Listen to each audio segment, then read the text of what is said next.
प्रधानमंत्री नरेंद्र मोदी के मासिक रेडियो कार्यक्रम मन की बात का 134वां संस्करण प्रसारित किया गया। इस कार्यक्रम में प्रधानमंत्री ने देशवासियों से विभिन्न सामाजिक, सांस्कृतिक और विकासात्मक मुद्दों पर संवाद किया और कई महत्वपूर्ण विषयों पर अपने विचार साझा किए। प्रधानमंत्री ने अपने कार्यक्रम की शुरुआत में झारखंड के रांची में नेशनल सीनियर एथलेटिक्स फेडरेशन प्रतियोगिता से की। उन्होंने सभी खिलाड़ियों को बधाई भी दी। पीएम मोदी ने कहा कि कुछ दिन पहले ही झारखंड के रांची में नेशनल सीनियर एथलेटिक्स फेडरेशन प्रतियोगिता हुई। इस दौरान 4 अलग अलग इवेंट में 4 नेशनल रिकॉर्ड टूटे। मैं सबसे पहले तो इन सभी को बहुत बहुत बधाई देता हूँ।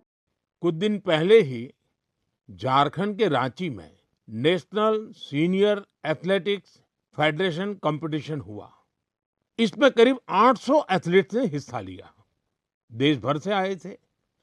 इस दौरान 4 अलग-अलग इवेंट में 4 नेशनल रिकॉर्ड टूटे। गुरिंदरवीर सिंह, विशाल टीके, तेजस्विनी शंकर, देव मीणा और कुलदीप कुमार, इन साथियों ने अलग अलग कैटेगरी में नए रिकॉर्ड बनाए।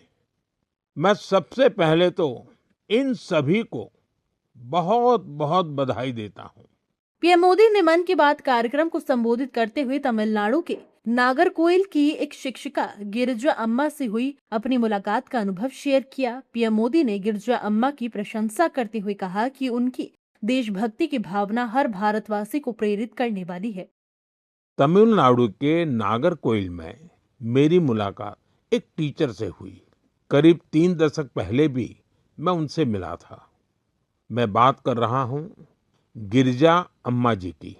इस मुलाकात के दौरान कुछ युवा स्टूडेंट्स भी उनके साथ थे। साथियों, गिरिजा अम्मा जी करीब 15 स्कूल चलाती हैं। इनमें चेन्नई का जय गोपाल गरोडिया हिंदू विद्यालय बहुत प्रमुख है। उनकी देशभक्ति की भावना हर भारतवासी को प्रेरित करने वाली है।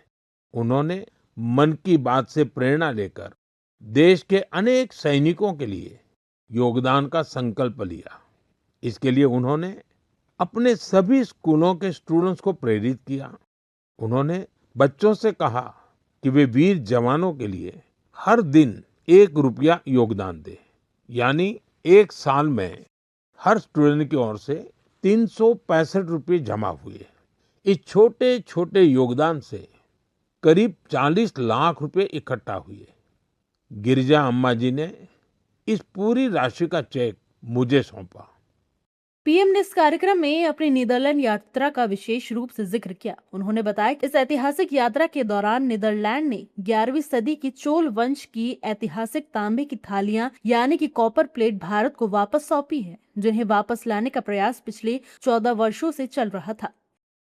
बीते दिनों मुझे यूरोप के नीदरलैंड जाने का अवसर मिला। वहां मैं कई मीटिंग में शामिल हुआ। इसी दौरान एक ऐसा क्षण आया जिसने हर भारतीय को गर्व से भर दिया। नीदरलैंड्स में आयोजित एक विशेष समारोह में चोला काल की प्राचीन ताम्र पट्टिकाएं भारत को वापस सौंपी गई। उस कार्यक्रम में नीदरलैंड्स के प्रधानमंत्री भी मौजूद थे। इन ताम्र पट्टिकाओं को लेकर मुझे देश विदेश से लगातार संदेश मिल रहे हैं। लोग खुशी जता रहे हैं, गर्व व्यक्त कर रहे हैं। दुनिया भर के तमिल समुदाय में भी इसे लेकर विशेष उत्साह है। साथियों, इन ताम्र पट्टिकाओं को लेकर लोगों में काफी जिज्ञासा भी है। पीएम मोदी ने अपने संबोधन में देशवासियों को गर्मी से बचने की सलाह भी दी है। अपने संबोधन में पीएम मोदी ने कहा कि हमारे यहाँ गर्मी से लड़ने का तरीका कई बार रसोई में भी मिलता है। आपने भी देखा होगा कि जैसे जैसे गर्मी बढ़ती है वैसे वैसे हर घर की रसोई का स्वाद बदल जाता है, रसोई का प्रकार बदल जाता है। कहीं मटके का पानी निकल आता है, कहीं दही जमने लगता है, तो कहीं कच्चे आम उबलने लगते हैं और फिर देसी पेय का दौर शुरू होता है। मेरे प्यारे देशवासियों, इस समय देश के ज्यादातर हिस्सों में बहुत गर्मी पड़ रही है।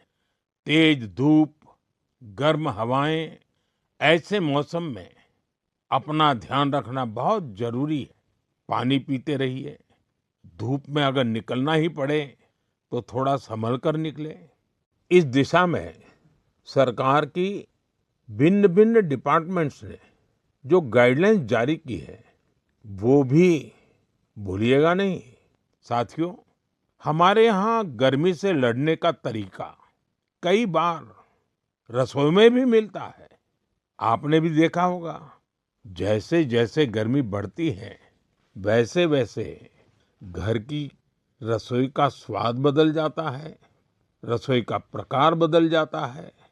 कहीं मटके का पानी निकल आता है, कहीं दही जमने लगता है, तो कहीं कच्चे आम उबलने लगते हैं और फिर शुरू होता है देसी पेय का दौर।